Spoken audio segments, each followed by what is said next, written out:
Welcome to the American College of Surgeons Bulletin Brief from the front line, Surgeons' Voices. With me today is a return appearance for our expert on the Hill in DC, Christian Shalgian. Christian, of course, leads our efforts along with his team and Drs. Bailey and Opelka for advocacy, healthcare policy in Washington, DC. And we owe you, Christian, and your team a huge debt of gratitude for all you do. Thank you, sir. It's good to be here. Always good to speak with you here or elsewhere, and someday, hopefully again in person. But for the moment, I Zoom. Today, I'd like to discuss with you the past, present, and future of your efforts and your team's efforts on behalf of our patients in Washington, D.C. There's a lot going on with significant proposed, perhaps unprecedented proposed cuts to remuneration for care for patients, which potentially threaten patient access in the future. How did we get to this position? Dr. Wexner, I appreciate that. We are in a place right now where surgeons are facing significant Medicare physician payment cuts on January 1st.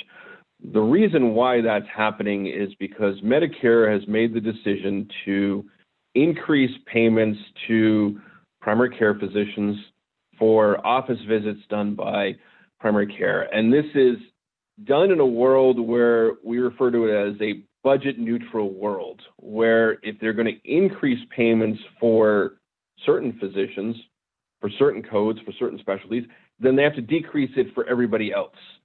And so because of the fact that under the current plan, family practice is going to see about a 14% increase in their Medicare payments, surgery is going to see a significant decrease. For example, general surgeons are scheduled to get about a 7% cut in 2021. Cardiothoracic surgeons are scheduled to get about a 9% cut. Ophthalmology is scheduled to get a significant cut. Vascular surgery is scheduled to get a significant cut, and it goes on and on from there.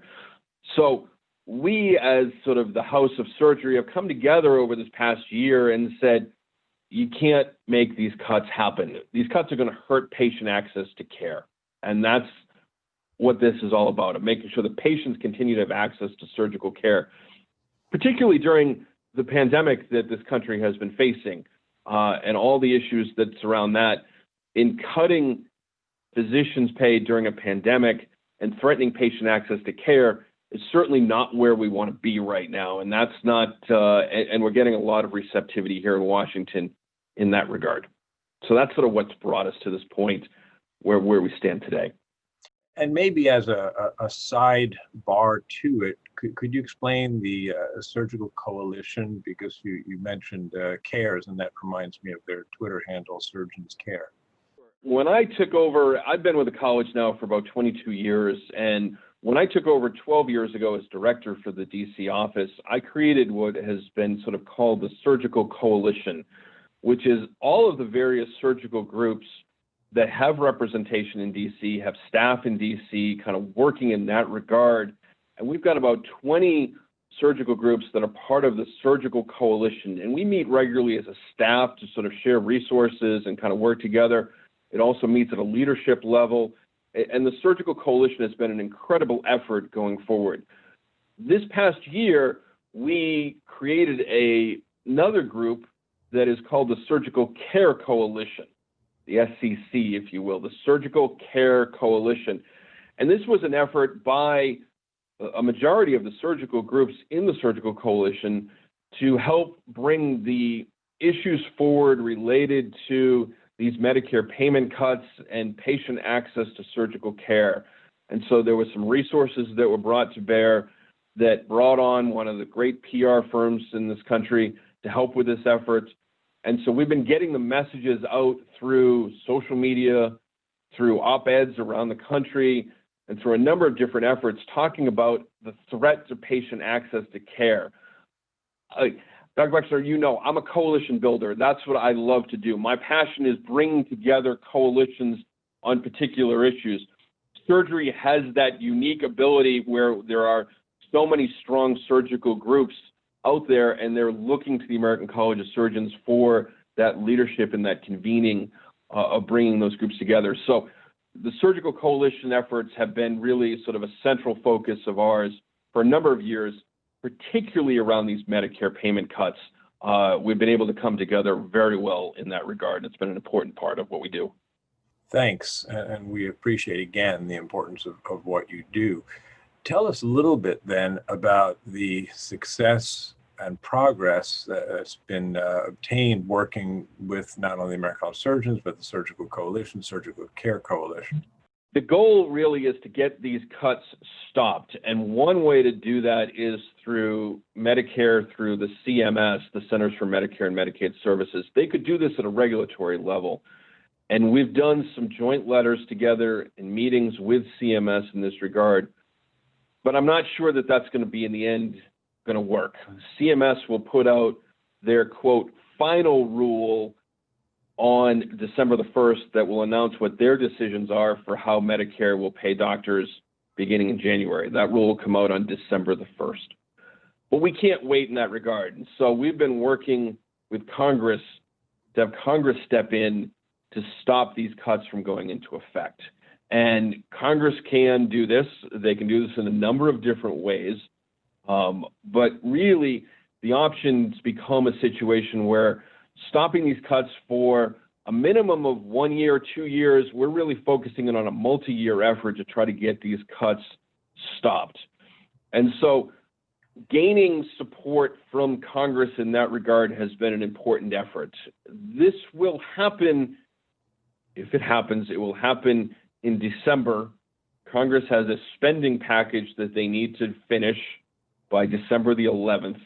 And our hope is to get language included in that spending package that would stop these cuts from going into effect. But in the environment that we're in right now, it requires a public showing of support for this issue. And so we wanted to get as many members of Congress as we could showing support for stopping these cuts. And so we worked through an effort in the past few months to get members to sign on to a letter. Doctors Bera and Bouchon, both members of Congress, one Republican, one Democrat, started this letter. And we had, by the time we sent this letter last week, 229 members of Congress, members of the House of Representatives, signed on to a letter to congressional leadership saying, yes, this issue is something Congress needs to address this year, showing leadership that there is strong support for addressing this issue.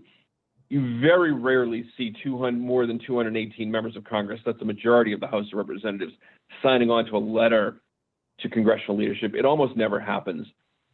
There's a number of different factors as to why we got to 229.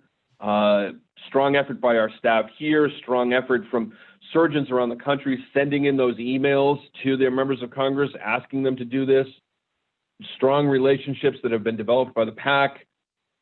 All of these factors were major factors in getting to 229. We've got a strong showing of support. Now we're into the world of negotiating what the legislative language looks like. And we've been doing that over the course of the last couple of weeks and moving forward in that regard. Well, you've made it very easy for us, those of us writing to our representatives. It's a matter of a couple of clicks and at most 2 minutes to get those letters sent. And I would urge everyone who's not yet done so to send in their letters. It's really simple to do. And I urge everyone to do it. And in fact, I think it can be done more than once, if I'm not mistaken, to keep telling people, I still think this is an important issue. It hasn't gone away.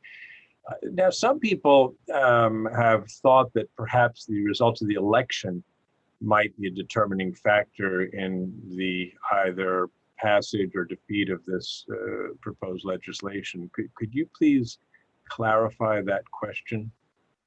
Sure, I appreciate that, because the reality is the election, while it has a lot of implications going forward on a lot of different issues, on this issue with regards to the cuts that are scheduled for January 1st, this issue is going to get decided before January 1st. It's going to be done under the current Congress and the current administration. So we're not in a situation where a congressional election, a presidential election is going to change who makes these decisions. Unfortunately, we're in what they call a lame duck session after Congress, after November the 3rd. And so there's going to be some members of Congress who get voted out. There's going to be some members of Congress who have announced their retirement. They'll still be voting on this issue in December. And it will still be the same administration. If Vice President Biden gets elected president, he doesn't take office until January the 20th. We still are working in the same administration, in the same Congress after November the 3rd, all the way through the end of this year as we work through this issue. Keep in mind, this issue December the 11th is a very key date. There's going to be a large bill that is going to be done by Congress, and we want to make sure that our language is part of hundreds of other pieces of legislation that are attached to that bill. And so that's the key date going forward, December the 11th. That could fluctuate, could get pushed later, but December 11th is the key date going forward. Thanks very much for that really important clarification. And it also emphasizes the need for us surgeons and non-surgeons alike to send in those letters to representatives so that when December 11th comes, it's not just 229, but it's hopefully every member of the House realizes the importance of this issue and waives the budget neutrality for some period of time to allow us to do what you want. And perhaps in closing, you could just clarify what maintaining current remuneration for surgeons means relative to other specialties, non-surgical specialties, and their increases. So some surgical specialties some physicians will see an increase in 2021. What we want to make sure here is that the surgeons who are scheduled to get cuts, 7, 8, 9%, do not get those cuts. We need to protect patient access to care. We need to make sure that surgeons can continue to see Medicare patients at the same rates that they're seeing Medicare patients. And fortunately, we've got I mentioned earlier how I love to build coalitions. This is not just surgery that's facing these cuts. There are other physician specialties that are facing these cuts as well. Radiology is facing cuts. Infectious disease is facing cuts. There's a number of other non-surgical specialties that are facing cuts. And so we want to make sure that patient access to care is protected here as part of this effort going forward. So making sure that getting everybody up to a freeze for at least a year, and I'd like to see this stabilized for a couple of years going forward, is really what our goal is, to get a minimum of 2 years out of this deal. So we continue to push on that in making sure as we finish out this year, that we finish out this year strong. To your point, last point I would like to make is to sort of reiterate what you said, which is surgeons need to stay involved.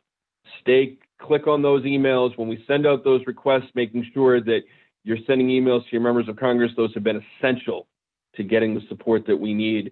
And we've made it, quite frankly, as simple as we can. With a couple of clicks, you can show your member of Congress that you're supportive of this issue, that you're supportive of protecting patient access to care. So, Dr. Wexner, I appreciate your efforts in this regard and sort of helping to highlight this. We need to continue to push this here for the next couple months.